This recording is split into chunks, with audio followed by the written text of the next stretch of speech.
This episode of Destructoid is brought to you by Jack Threads. Coming up on Destructoid, Saints Row! that.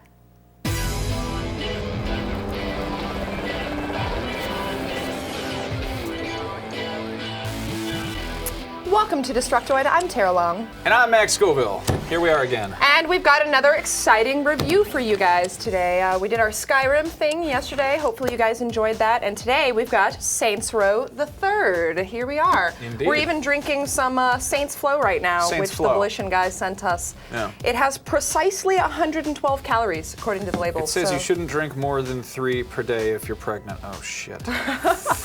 All right, let's get into the review. Let's not waste any time here. Sounds good. Right out the door, this game starts off with a bang.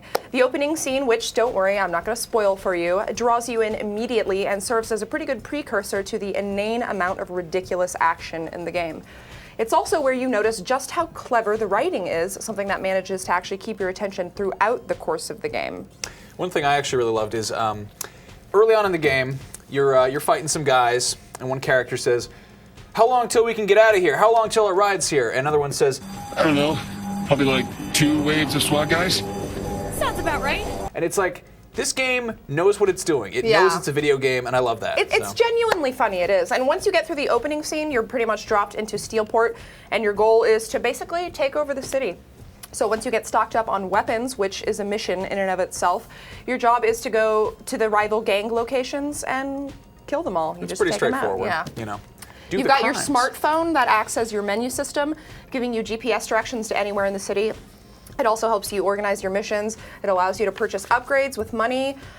You can buy a car if you like, but there's really not much point since it takes like a half a second to just steal one, and chances are it'll get destroyed anyway. On the other hand, though, vehicle customization is super fun to play around with if you enjoy riding around the city in a Hummer with hot pink candy paint and spikes on the wheels, as I do. That was my car in the game, you see. I could imagine that. Yeah. If it's possible for a game to have vehicle controls that are the opposite of those in Grand Theft Auto 4, Saints Row the Third has them. I was playing on 360, and how it works is your right trigger accelerates, and the A button acts as a handbrake or drift button, which allows for, honestly, some of the most enjoyable driving I've ever encountered in a video game. It's not remotely realistic, but it sure is fun. You can make hairpin turns while driving at full speed. You can just flip a bitch without taking your foot off the gas, and most importantly, you can just drive really fast. I'm a man of simple pleasures. Yeah, you get the nitrous stuff. One of my absolute favorite vehicle controls in the game doesn't actually involve driving. It's the quick entry into a vehicle you can do. Your character can just do a flying jump kick through the windshield at almost any wheeled vehicle and immediately start the engine. See, in real life, when I enter a vehicle, I usually open the door and climb in and put in my seatbelt. Why in fuck's name should I do that in a video game when I could jump kick through the window? Yeah, So it's boring in comparison. Yeah. Now the actual combat controls a lot like that of Saints Row 2. You've got your choice of bigger guns like SMGs. You can dual wield pistols if you want. And you can put your wrestling knowledge to test on a number of enemies. There's also a pretty heavy dose of vehicle, helicopter, and drone combat thrown into the mix to mix things up. And of course, there are some other fun weapons you'll discover throughout the game. Will you grab my fun weapon, please? of course, the penetrator This that you might have seen. This was also sent to us by the, don't flatter yourself, Max, by the guys at Volition. It is a baseball bat really with a dildo heavy. on it, Do you wanna and hold the it? tip really creeps me out.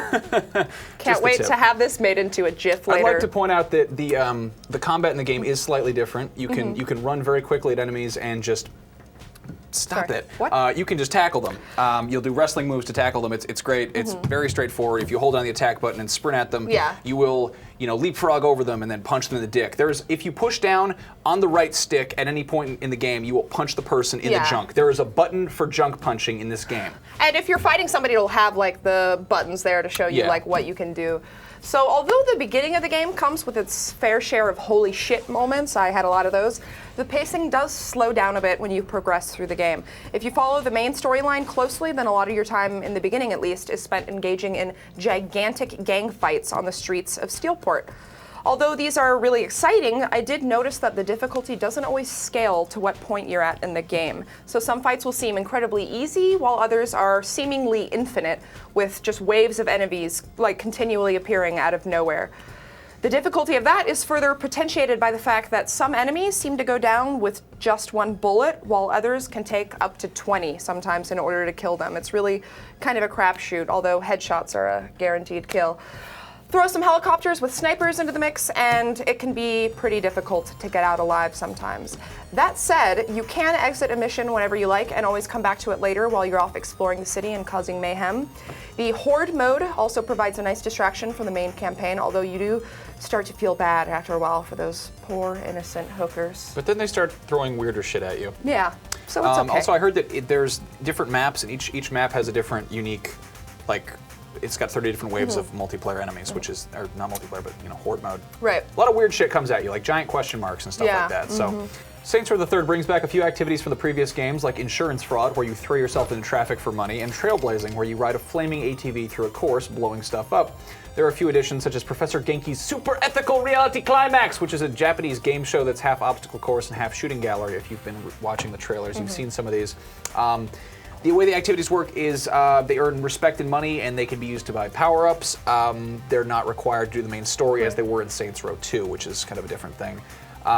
Whether or not you enjoy them has a lot to do with how you play games. Personally, I like blowing shit up a lot, so tank mayhem is really fun for me. You just blow up stuff with a tank. That's kind of pretty self-explanatory, I guess. Yeah, but as for looks, this is one thing that really got me. The appearance of Saints Row the Third is just night and day compared to its predecessor. Instead of a generic gangster rap, GTA, San Andreas kind of aesthetic of Saints Row 1 and 2, Saints Row the Third looks like a mix between a grape Swisher Sweet, a Louis Vuitton bag, and a Japanese anime. Oh, grape Swisher Sweet. Indeed. The worst. I'm a stickler for art direction, and I'm, like, honestly madly in love with the game's design. Steelport looks like a cross between Dubai, Las Vegas, and Cold War era East Berlin.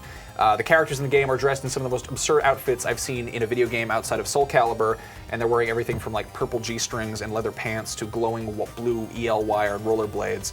And those are the characters who were like ready-made in the game. The character creator allows you to make yourself into a solid gold 300-pound woman wearing nothing but headphones and war paint if you want, so that's your option. That's what I've always wanted to be. Well, keep doing Reaching stuff for stars or something. I don't know. From a graphical standpoint, the game is well up to par. Cars have realistic scuffs and dents, streetlights will reflect off a rainy street, and blood will splatter very realistically when you shoot someone in the face. This is all pretty standard fare in modern games, but when paired with the goofy cartoon style of the people in Steelport, you've got a game that's actually really fun to look at. One of the reasons I fell in love with Saints Row 2 is the amount of character customization. I was able to create an eerily similar likeness to myself in the game, and then proceeded to take on the role of a vicious gang leader who, did really, really horrible things, but I looked like myself. I actually made a character that looks a lot like me in the game, and I turned that sex appeal way up. I wonder why, I Tara. turned it back down after I realized that her back could break at any moment. I don't know whether it was a design decision or just a matter of simplifying the interface, but I was a little bit disappointed with the character customization. I miss being able to choose my character's facial expression or whether or not the jacket is buttoned. I felt like it was slimmed down, but it was to create like kind of a more uniform appearance. It's kind of funny you mention that because I actually kind of appreciated that they slimmed it down a little bit because it can get a little overwhelming sometimes when you have so many options. You just sit there for like 2 hours before you even start the game, but that's the way it is.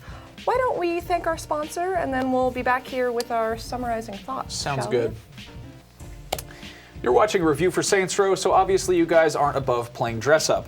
When you sign up for Jack Threads, you can customize your appearance IRL, in real life. Jack Threads offers up brand new men's apparel up to 80% off retail price every day with brands like DC, Volcom, Ben Sherman, and more. They even sell Crooks and Castles, which, if you pay attention, have clothes for sale in Saints Row the Third too.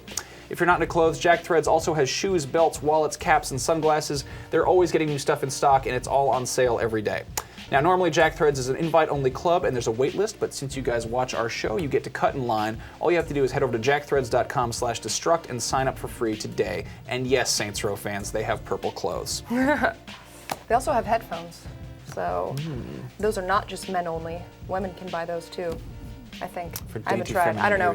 Anyway, the game overall, why don't we talk about it? One aspect that we totally neglected to mention is the co-op. However, I will say that given my problems with the game, like the scaling difficulty, I think it would actually be a lot more fun on co-op, and you can play through the whole campaign that way. So that's a whole nother option for you guys out there.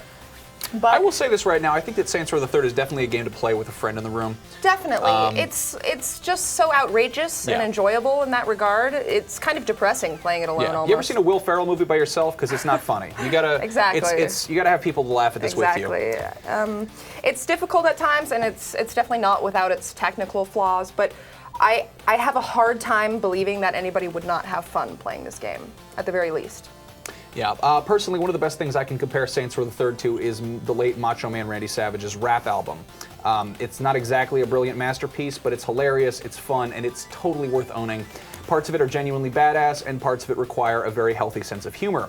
However, I worry that Saints Row the Third might be a victim of high expectations. If you're really looking forward to an advanced version of Saints Row 2 that offers an immersive experience and a complex storyline, you probably will be disappointed. But if you're looking for a video game to play and have fun with, then Saints Row the Third should be right up your alley.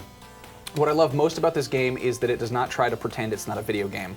And that's exactly what we need right now amidst all the boundary pushing of interactive multimedia, educated discussions about narratology versus ludology.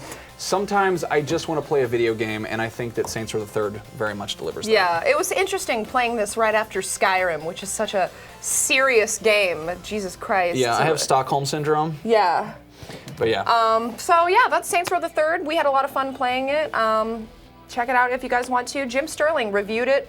He did the written review for Destructoid.com, and he actually gave it a numerical score if you are really dying for one of those. So you can go check that out at Destructoid.com, and you can follow us on Twitter.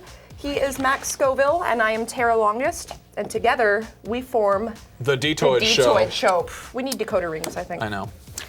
Anyway, thanks for for watching. tuning in. Subscribe to our channel. Yep. We'll see ya. Bye-bye.